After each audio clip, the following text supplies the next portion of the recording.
Hi, this is Kathy Sparrow, and I'm here today with Jane Ransom, and she is one of the co-authors of Ignite Your Leadership. I forgot the subtitle, it's really bad, but I'll repeat it in a minute. And her chapter is Winning Engagement Fast, How to Play the Ace of Praise. I like that. I like that, the praise, the ace of praise. So, Jane, let's start with, tell me a little bit about yourself, and then how you came up with the Ace of Praise. Okay. And first of all, I wasn't sure this was going to be a video because I've never used this app before. So excuse the tank top, but I recently moved to North Carolina and it's very hot here. That's fine. I've got a tank top on too.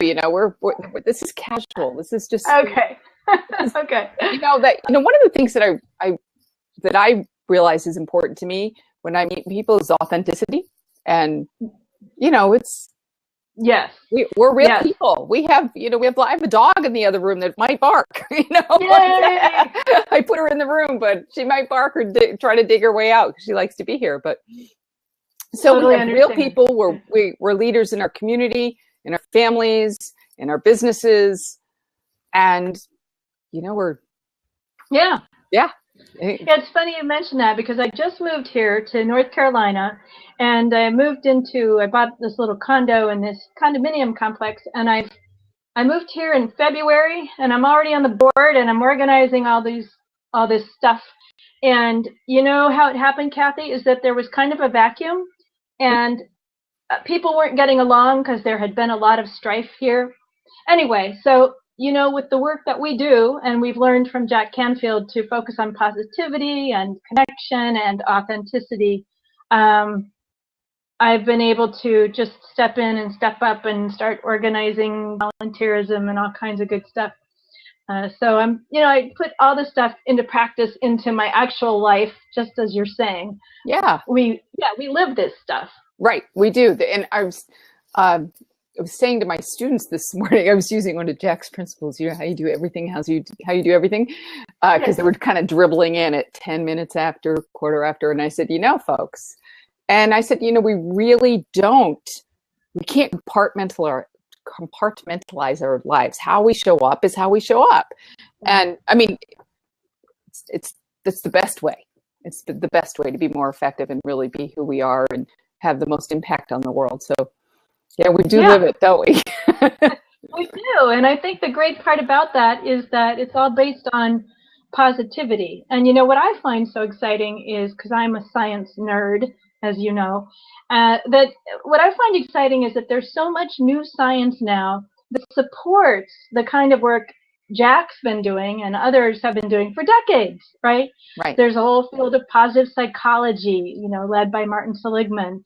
There's social intelligence. There's emotional intelligence.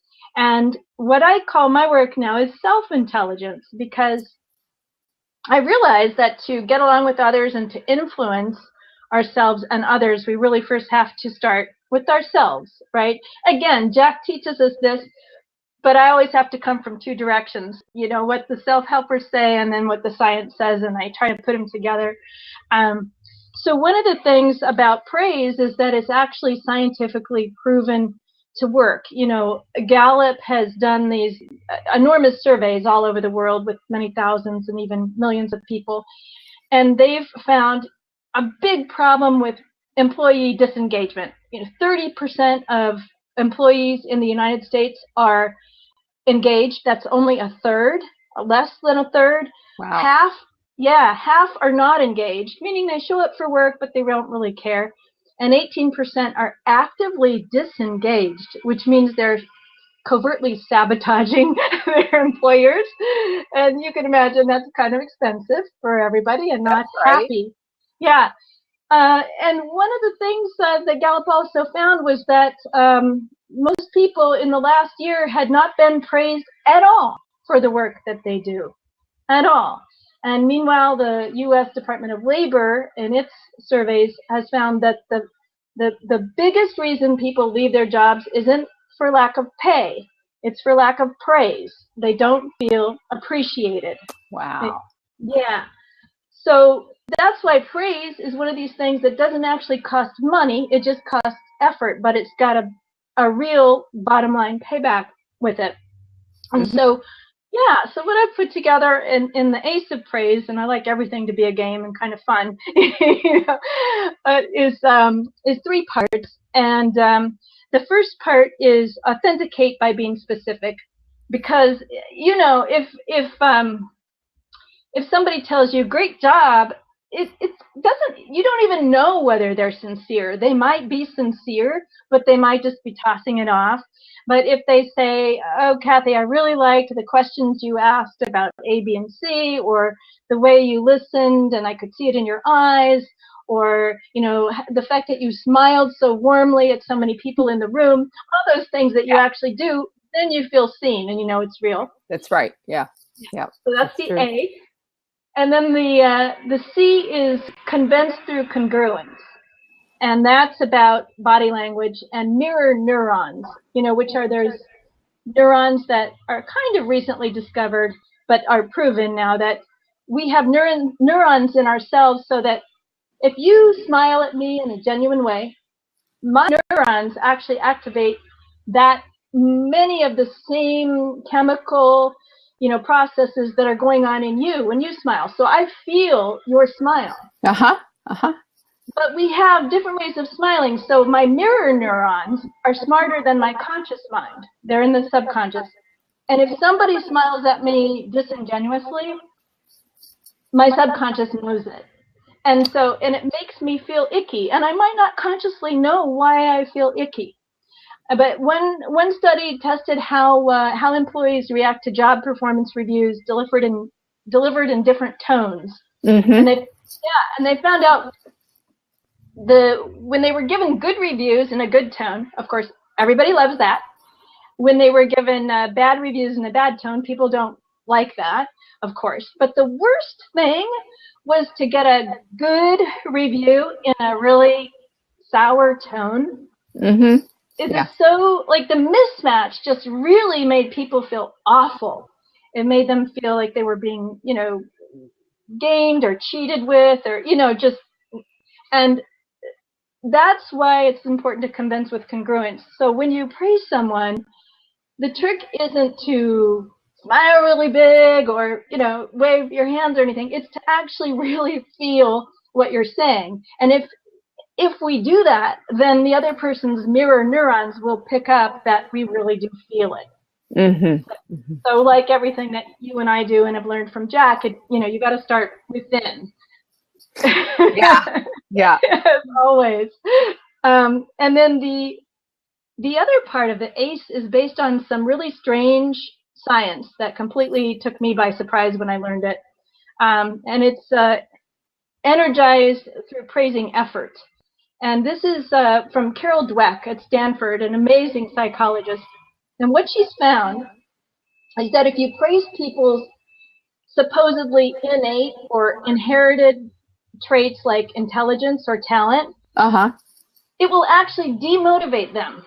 It creates what she calls a fixed mindset, and it makes them subconsciously afraid of actually taking risks, because if they really try too hard or start learning something new where they at first have to start out at a low level, and subconsciously they're really afraid of looking stupid or looking unskilled and untalented, and so it will actually backfire. And I had a personal experience with this many years ago when I was teaching creative writing at Rutgers University, and I didn't know Carol Dweck's science at that time, and I used to tell my students, "Oh, you're so smart, you're so talented," and I was sincere, but I thought this was helping them to hear it.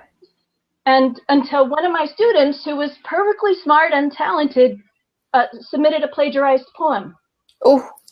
And I couldn't figure it out, and the thing is, poems weren't even graded, right? All you had to do was show up and participate, and so it was a complete mystery to me. And fortunately, I just asked him to please submit his own poem, and he did, and it was all, in the end, it was okay. But I didn't realize until I read Dweck's Science that I had actually instilled that fear in him. He was afraid of not looking brilliant. And the first draft of anything, a poem, a short story, it's usually garbage, right? That's right.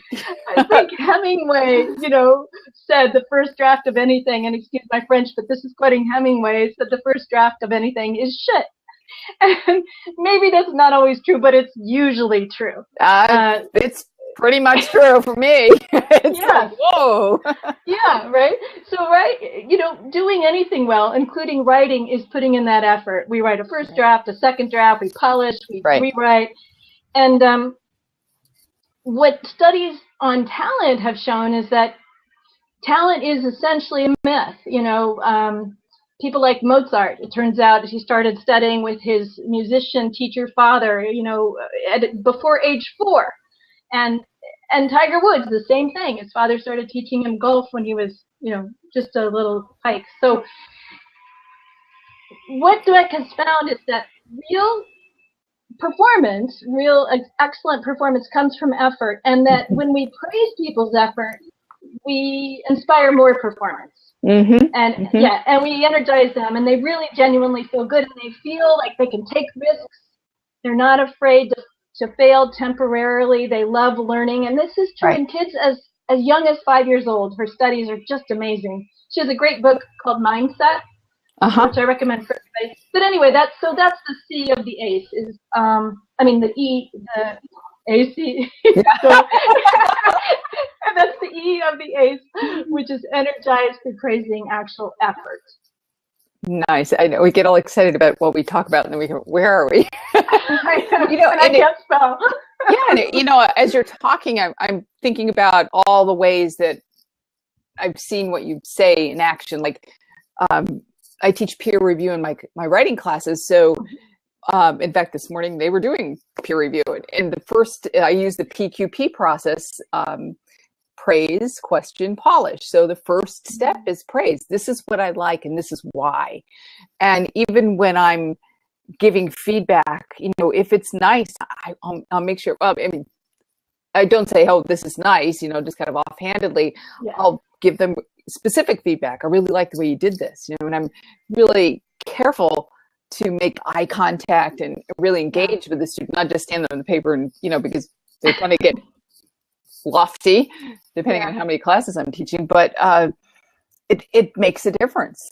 Yeah. And I also noticed with the students who are really intelligent and really get it, that they're off. I flashed on a plagiarized paper where I cut and paste, and it's like, no, we don't do that. Cut and paste from some website. And it's like, no, we don't do that. I want to see you in this paper, Yes, it's funny, but sometimes the most intelligent have the biggest problem with this because they're used to being recognized as intelligent, and which is really funny because the French guy, I think his name was Alfred Binet, and I may have that slightly wrong. But the guy who invented the IQ test did not mean it as a test of something that was just stable. He actually felt that there were certain school children he was French, in the school system there, that could perform better with better teaching. And he established the IQ test as a way of measuring how good the teaching was, and so. Oh my gosh. Yeah. So that and he indeed found kids' IQ rose as the teaching improved. But so even he, the inventor of the IQ test, didn't believe people have innate, steady IQs. And the other thing about this, when you and I were growing up, we were taught the brain is set by the time we're in our 20s. You can't get any smarter, your personality's set, we're done. Oh, I'm so glad that's not true. I know. So, the big revolution in neuroscience over the last many decades is brain plasticity, the discovery, and which is really earth-shattering. Now everyone's heard of it, but at the time it was like, really, that our brain neurons are constantly forming new connections, remapping, even growing new brain cells every day. Though we didn't know about that. But if you put on a pair of goggles that turns everything upside down, I'm sure you've heard about this. Within just a few days, still wearing the goggles, you will see the world right side up again. And then, because your brain remaps in order to correctly read the information that's coming in. Oh, then if you take the goggles off, the world will be upside down until your brain remaps again. Oh, wow. Oh, we froze. Again, to deal with whatever's right in front of you, which means, and by the same token, if somebody doesn't use their brain, doesn't challenge themselves, they can literally lower their IQs. So it's good motivation to keep learning always. Yes. Yeah. Well, isn't it like to prevent Alzheimer's or dementia, keeping your brain exercised? Kind of. Yes, and challenged with new things, always getting out of the comfort zone. So some people thought, well, if I just do crossword puzzles or something. No, it's better to do something a little more challenging, learn a new language or learn a new dance, even better, because then you get your whole body involved in many more parts of your brain. But yeah, it's amazing when they've looked at people's brains, they'll find the same level of degeneration in two brains, and yet one person will have performed well cognitively to the end of their days, and the other will have shown severe signs of dementia. And the difference appears to be how they lived their lives. Did they challenge themselves? And social connection, by the way, is a part of that as well. If people get too socially isolated, the brain starts to shut down. Mm-hmm. Well, and that circles back to your chapter. It is about relationships. Yeah. Having effective relationships at work. I remember you saying that one part here that employees valued more the relationships they had with their managers than a raise. Yes. And, companies think they have to spend money to pay money to get buy-in, right? But they don't. What needs to start at the very top level is for, the top level to appreciate the next level and to teach appreciation and down and down and down. But really, any manager at any level can start this. Praise is probably the quickest way to win someone's trust. As you know, and as you do with your students, they won't trust you or take your criticism. They won't even if they believed you, they won't be able to use it until they feel that you appreciate them. Mm-hmm. And so for the manager also, sometimes shaking a finger at someone or threatening them will get short-term results. And that's why people get so confused, because they'll do that once, results might improve for a month, and then they'll think, oh, well, we got to go back and shake our finger at them again. But what that does is lower engagement, and it destroys relationships little by little. So you end up with a much bigger problem. Whereas if you have a manager in there praising people genuinely, appreciating people genuinely, you build those relationships. And I'll tell you another fun thing if you want. It's not in the chapter, but it's a really kind of cool thing. Of course. Okay. It's one of those counterintuitive things that I love. It's about celebrating good news. Oh. I think her name's Shelley Taylor, a scientist who studied how people respond to other people's good news. Uh-huh. So let's say you tell me that you just got a raise, okay? There are 4 ways I might respond to you, but only one of them is actually very good. Only one of them builds our relationship, and the others actually degrade our relationship. So, you might say, I might say to you, oh, that's nice, Kathy. Great, congrats, Or I might say, you got a raise? You're kidding. Or I might just ignore it and then say, well, wow, did you see the news last night or something? And all of those, even the first one saying, oh, great, congratulations, Kathy, none of those are helpful. All of those actually harm the relationship. If I say that's great, but again, it's that congruence thing. If I say that's great, but I don't really enthusiastically show that I really feel, that's great. It'll harm the relationship. So if I enthusiastically and genuinely express my excitement over your good news and further bring that home with specific questions, when did you find out? Well, wow, how did that happen? What did they say? Then that's the kind of celebration that will build our relationship. Yeah, Isn't yeah, that because fun? you're showing interest. Yes. That, it's interesting because about once a week in my classroom, I'll do new and good. It's a Oh, way I to love it. kind of build community. So what's new and good? Sometimes they look at me, especially the first few times, like, huh? And I say, well, at least you're breathing, if you can't think of anything. But eventually they buy into it and they start sharing things like getting a new job, or, having a new baby arrive in the family, or whatever it is. And Yeah. it does build that relationship between, not only between myself and my students, but between them. And it's Yeah. really, really cool. Yeah. That's wonderful too, because it gives people that permission. You know how Jack Canfield teaches us to be unafraid of so-called bragging, Yeah. you know, and to really be afraid of that false modesty that keeps us from sharing our new and goods. And once you start something like that in the classroom, everybody feels like, oh, this is not only allowed, it's appreciated, and it gives somebody else permission to share theirs, and then we all start responding to one another's good news. We can all start feeling it. Yeah. Yeah. That's true. Wow. So tell me, what is new and good with you besides moving to North Carolina? Funny you ask. To North Carolina. I was in San Francisco, and the apartment I was in became untenable because of a noisy store right underneath my bedroom window. Oh. And I ended a relationship which I had thought was going to be the one, and it was a fun and passionate year, but I realized it wasn't the one, and also that I needed to end it. And once I ended it, I kind of looked around and realized, this apartment isn't tenable. I was having a real problem working with clients virtually from home because there was so much noise outside. Oh. And my office in San Francisco our floor had all gotten evicted for a big corporation, so my San Francisco downtown office was closed, and I thought, there's no real reason for me to be here, and this is a very expensive place, beautiful as it is. And I kind of wanted to buy something, and I couldn't really in San Francisco, So I have a brother who lives here, and I was talking to him on a Sunday, and I said, I'm thinking about moving somewhere more affordable. And he said, well, there's something available in this condominium complex. He doesn't live in this complex, but he's an investor, and he owns a unit here.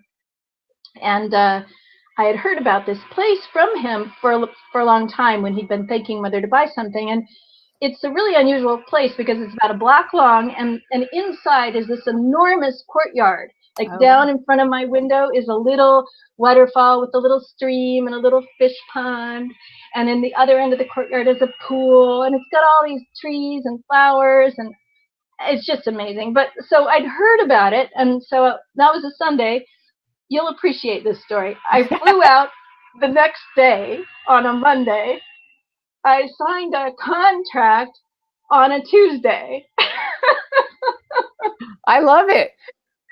That's saying that it's, one of those meant to be things, when everything kind of falls in place. Yeah. Yeah. Nice. So that's my biggest new and good is just the relocation. And I was out of the habit of driving a car for years. I lived in big cities, San Francisco, New York, a little bit in Paris and Madrid, Boston. So now I'm in Durham, North Carolina, which is a really interesting place because it's in North Carolina, but Durham itself is very liberal and very, enlightened. So, but it is a smaller city, and I do need a car. So I've been, practicing driving. Practicing driving. I love it. I love it. So tell me about the work that you do with your clients. Well, I still do one-on-one, although I'm finishing a book that I've been working on for a long time on, self-intelligence and neuroscience and my hypnosis practice and all that. So, and when I finish that as my calling card, I'd like to move more into the trainings of groups and with businesses that you and I have learned from Jack. But meanwhile, I'm still in the one-on-one business model, working mostly with virtual clients. Well, the clients are real. But we're working virtually.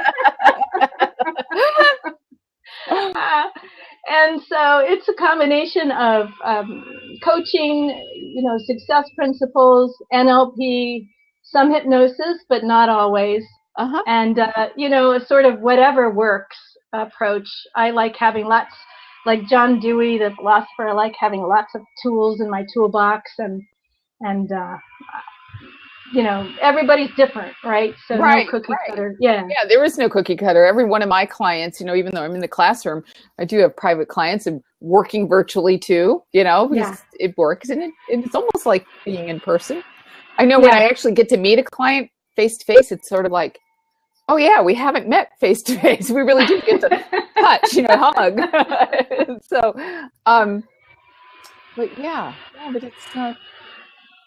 it's a good thing. It is a good thing, and bringing it all together and having those tools and respond. Well, it's about relationship. It's not just a rote response to our clients. It's about what do they need right now in this moment, and then going, well, maybe this will work today, or maybe this will work. Maybe it's a combination of them. Yeah. And as you know from teaching, students learn when they trust and like their teachers, and when they feel appreciated by their teachers. I mean, you have to be competent as a teacher, for sure. You can't just be nice. But for students to really get engaged, in a sense, they need to feel loved by you.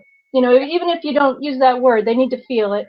And it's the same for us with our clients. If a client feels that you don't care, it doesn't matter how smart you are, how many modalities you've learned.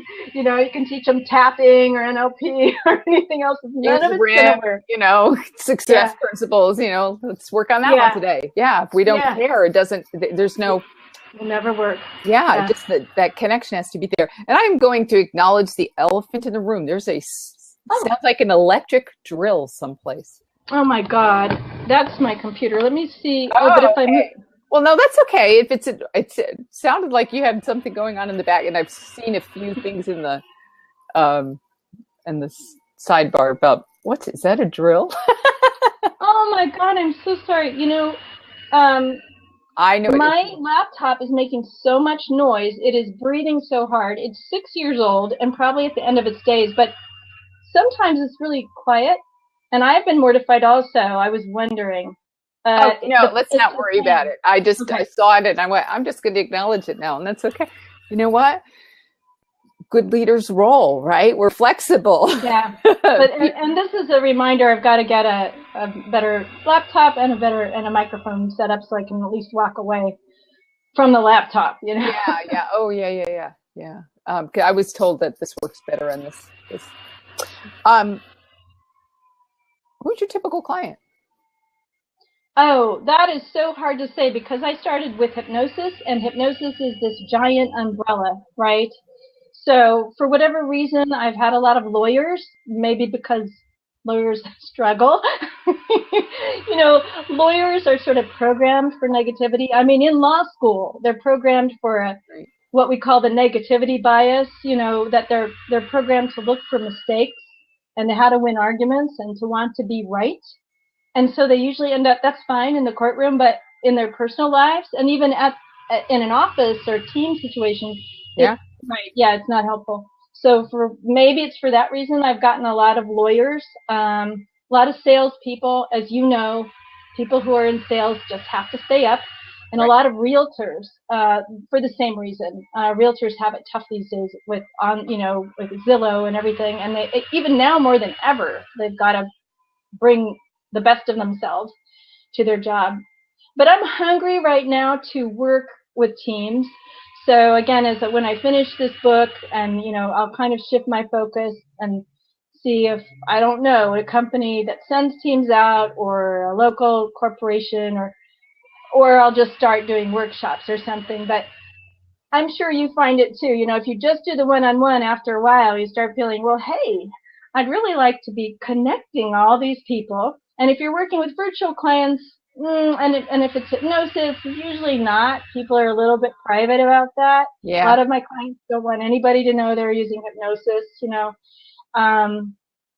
So I'm hungry but the energy that happens when we do have a bunch of people in the room, because now it's not just us, it's them together connecting and reinforcing. And I'm hungry to be doing that again. So pretty soon that's going to be my direction. So title of your book?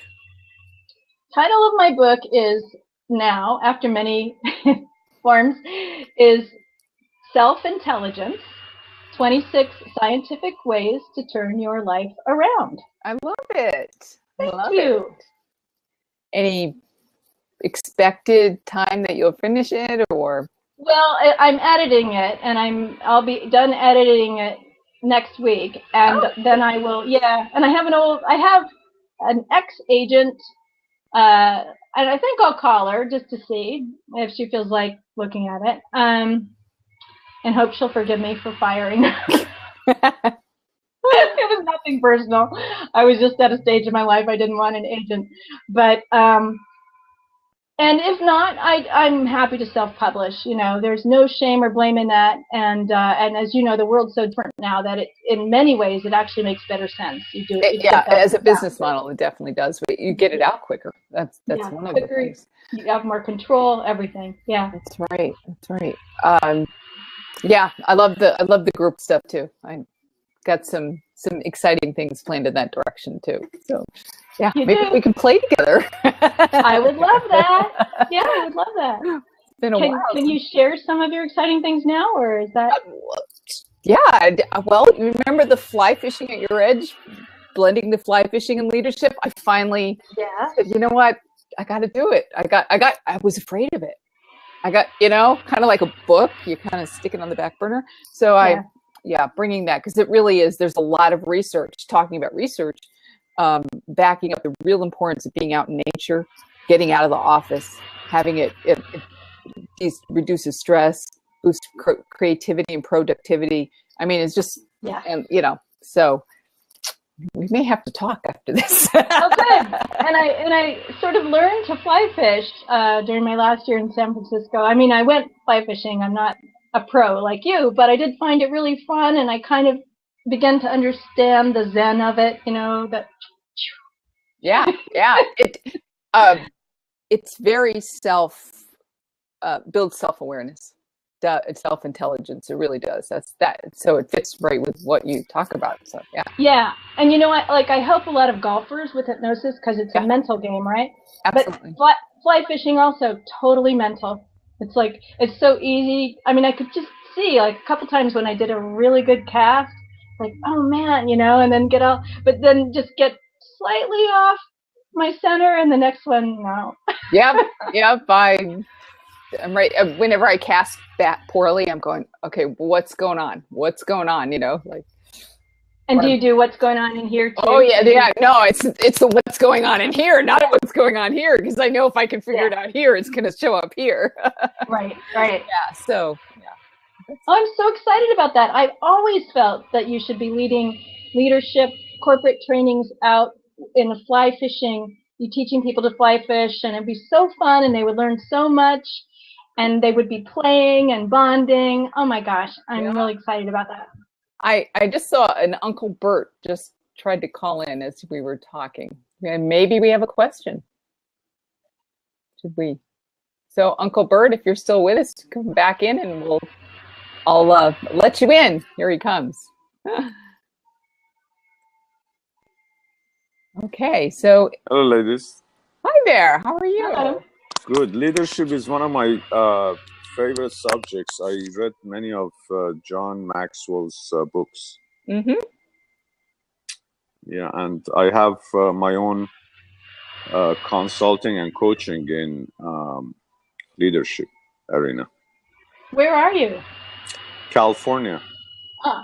Los Angeles. Los Angeles. Okay. I'm in San Diego. Jane was great. in San Francisco. Yeah. So do you have any questions for Jane about her work? Well, I like to say that,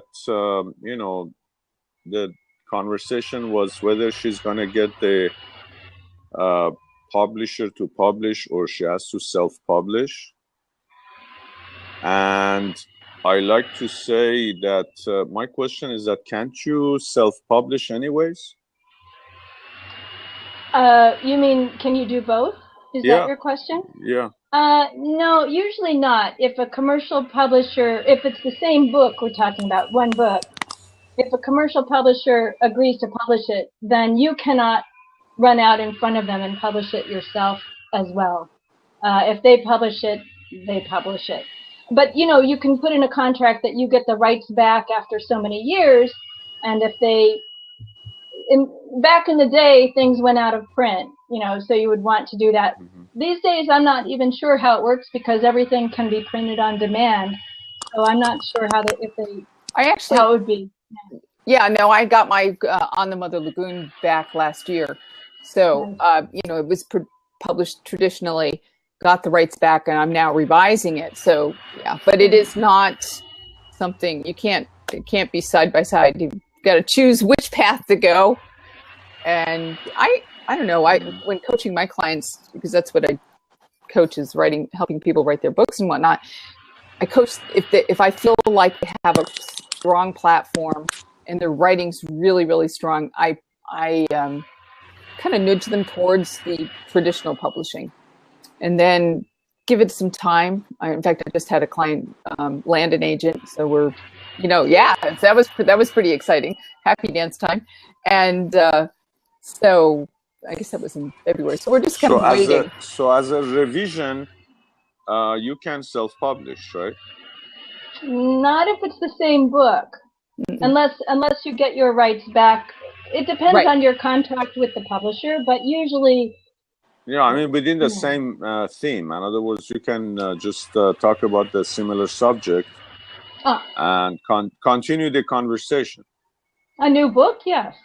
If you don't plagiarize yourself. Right. Yeah, but most often, though, that most publishers will have first right of refusal on your next work. So it's good, you know, it's good. Thank you for joining us. Yeah. Yes, thank you. Have a good one. Nice to meet you. Bye-bye. Bye. So, Jane, yes, all of our creative writing stuff comes back out, doesn't it? Every time we get together. Yeah. Well, and it's important as leaders to have our work out there in book form. It's often the way our clients get to know us first. That's part of the reason that 10 of us or 11 of us joined together to create this book. Yeah. You know, Ignite Your Leadership, and don't know why I have this problem with our proven tools for leaders to energize teams, fuel momentum, and accelerate results. That's the subtitle, and each one of our chapters speaks to that. So, and yeah, you know, and I think that the book is a wonderful example of sticking with it, of not giving up, right? I mean, it's taken an enormous amount of effort on your part, and it has been like herding cats in many ways. And you've just stuck with it. You know, I think many people would have given up a long time ago, and you didn't. And it's a really good example of the way that we can't always just know our timeline beforehand. You know, when we set a goal, but if we stick with it, we can be assured, and if we're willing to be flexible and change what's not working and receive feedback, we can be sure of achieving the goal if it was reasonable, you know, I mean, or if it was a little bit unreasonable. but we can never achieve it if we give up, right? Right. And so I love this example of just something, it took longer than we had fantasized it would, but now it's coming to fruition. And I saw your post today that Jack Canfield is doing the foreword. I'm so excited. Yes, that email came in this morning. It was really cool. And it was, you know, and I learned a lot of leadership lessons pulling this. I've never done a collaboration before. I've ghostwritten, I've edited tons of, you know, my background is publishing. Yeah. You know, and it's like, oh, yes, we were all excited in the beginning. And I think Neil Raymond and I started talking about it like 3 years ago. And it was at Jack's Breakthrough to Success in August 3 years ago that we sat down and we hashed out who we were going to invite in. And we came up with this timeline and everything. And as you know, as a writer, sometimes the hardest thing to do is sitting down and writing that book or writing a chapter. I mean, we're talking chapters here. And knowing everybody, a lot of people's story, now you were right on. You were one of the one of the people that kept your deadline. You were right on. But a lot I'm of a former newspaper editor, so yeah. I'm insane about deadlines. I have to keep them. Thank you. You're welcome. I think if everybody bellied up and didn't meet, and I don't belly up, that's my fishing thing. It didn't meet the deadlines. I probably would have like lost hope. But and the other thing is, it was a team effort. I may have been the lead editor on this, but Neil was right there with me every step of the way. Pete Winiarski would often call in and, like, let's get going, kick the tires. You would email and, hey, what's going on? And it was like, it wasn't my timeline, wasn't our timeline, right. But somehow I feel like it's the perfect timeline. Yeah. I don't know why. I think because all of us, we were just coming out of Jack's programs that, it was, well, I guess we were in 2011. So I guess it was, I think we were all sort of still feeling our way what we were doing and establishing ourselves from going through his Train the Trainer program. And I think we've all kind of got a bigger platform now. We're all clear on what we're doing and we have momentum. And this is really going to propel it forward. And, and those lessons learned along the way, I will never forget them. And as a writer too, I often know that projects, we may start out in one direction, but then projects kind of shift. They become entities in themselves. I always tell my clients, it's going to change. They'll want to get really, detailed with the outline. And I said, it's really good. We know that we want to get from here to here, but it's going to change. Yeah. And sometimes you have to do it one way before you can turn the way it's supposed to go. Like sometimes, at least for me, there's no taking a shortcut. Like I actually have to, go in the wrong direction before I can correct. Yes, I've done a few of those moves myself. And I know I've always found with my own work when because everything always takes longer. The book I am now finally finishing editing, I started back in 2010. I had a residency in Spain. I was so lucky to get, and I started it there. But I thought it'd be out in a year, and then but as I'm editing it, I'm so grateful for all the time because my own knowledge, just as you say, I'm more sure of what I'm doing now. Ideas sort of settle and fit together, and all the puzzle pieces match up. And the book, even if I'd forced it, it wouldn't be good. And now I'm excited about it. And this has happened to me over and over. It's the weird magic of writing.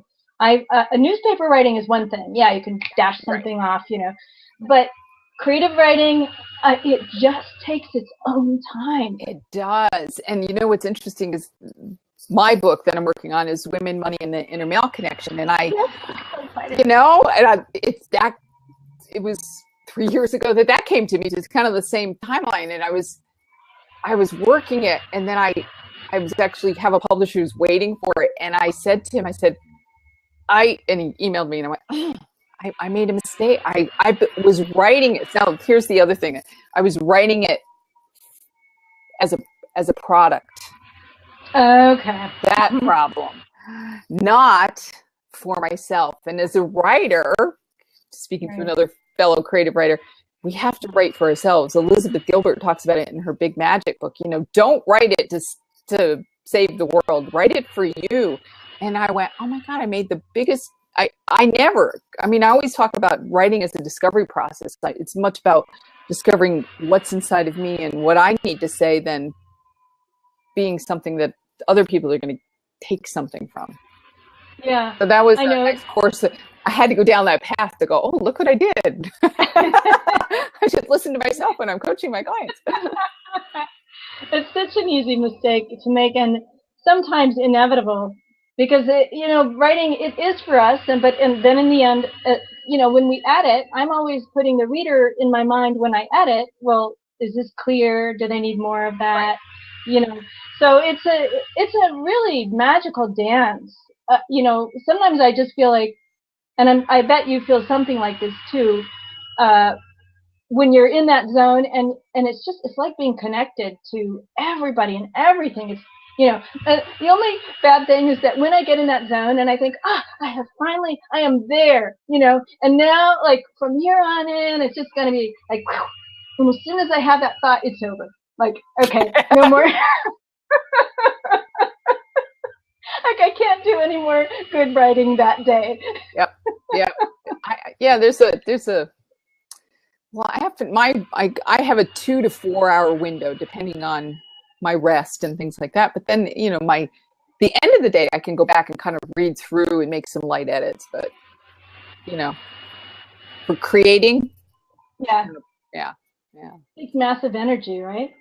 It does take energy. Anybody who thinks that writing a book is easy, sit down and write. Yes, I can write newspaper articles or magazine blogs, like, that can happen, but that creative, it takes a lot of focus, a lot of surrender, a lot of trust, like that, stepping out as a leader in the world through our written word, and sometimes saying things that, we know will shake people up and cause comment, that all plays part, so. Yeah. Or in my own case, I'll write something later. I'll think, well, that was kind of dumb, but it's like, okay, I am sometimes kind of dumb.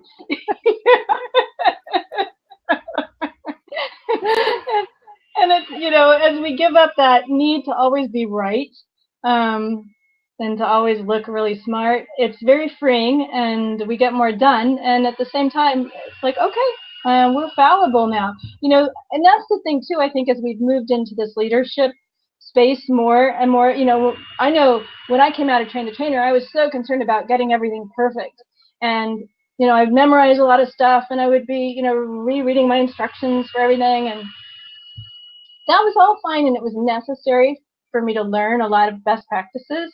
Right. But at some point, it wasn't helpful. I had to let go and say, okay, now it's the time to screw up. To let myself screw up if it's going to happen. Yeah, and I think it's okay. Yeah, oh yeah, it's totally. It gives other people permission to go, oh, I don't have to do this perfect. Yes, as long as I'm learning, yeah, it is so much better. So much better. Oh, for everybody. Well. Do you have anything else you want to share? We got a few more minutes here. And let's see. Coming out with my book, hopefully sooner than later. If there are any companies that want to hire me as a trainer, I'm here.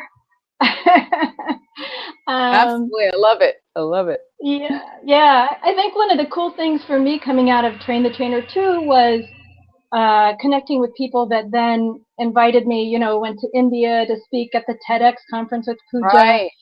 And then ended up with Jill Duca, who wasn't at Train the Trainer, but she was a Breakthrough to Success person in Greece for her Better Life Day in Athens, talking about masterminding. And, I guess maybe that's one.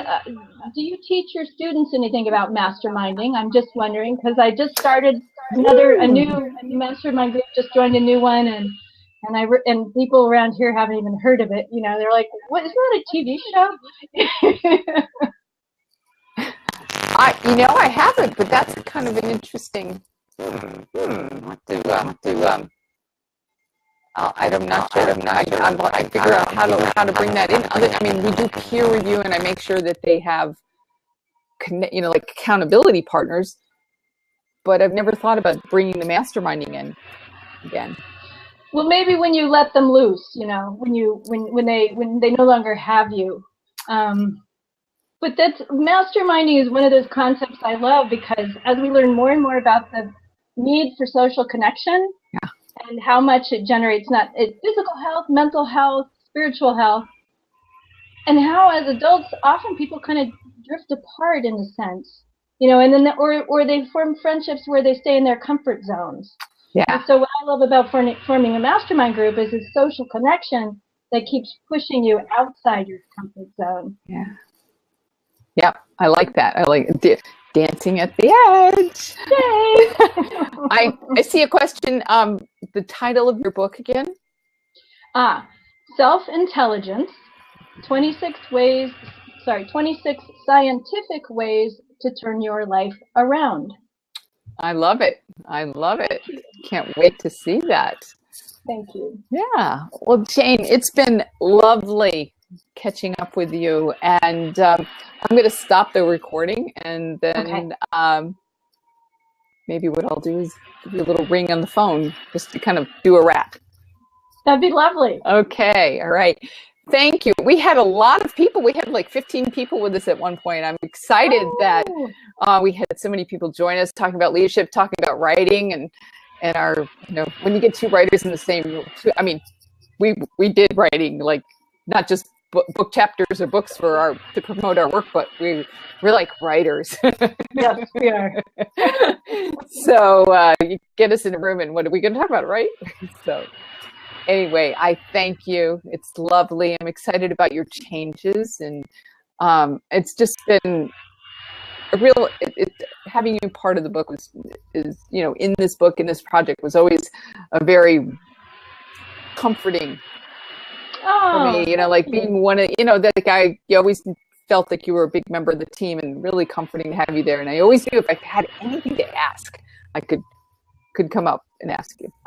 Oh, thank you. That is true. And thank you for your leadership. And as I've told you before, you're one of the warmest people, the most truly loving people I know. Like whenever I see you, I just know you're safe. You know what I mean? Not everybody's safe, but it's almost like whatever. I've never even seen you in a mood where you seemed that was prickly. And I'm sure you have them. Oh, I have them. I'm sure you do. I know you do. Anyway, it's not my natural place to be, but thank you. Yeah. I genuinely care about people. I genuinely want people to succeed, and I wanted this project to succeed because I care about the people in it too. And I know that we have collectively and individually, we have a lot to share that will help other people. Yeah, which is cool. Again, it's Jane Ransom, and her chapter is Winning Engagement Fast, How to Play the Ace of Praise, and her chapter is in the book. Ignite Your Leadership, Proven Tools for Leaders to Energize Teams, Fuel Momentum, and Accelerate Results. And there's a lot of energy in that title. There is. A lot of power. Thank you, Jane, and thank you everyone for joining us. And we'll be having some more interviews with our leaders in the book on an almost weekly basis. We're kind of spreading them out, and our launch will be in September. And again, Jack Canfield is writing the forward for us, and we got that news today, and we're really excited. So again, thanks. Have a great day, everyone. Bye-bye. Bye.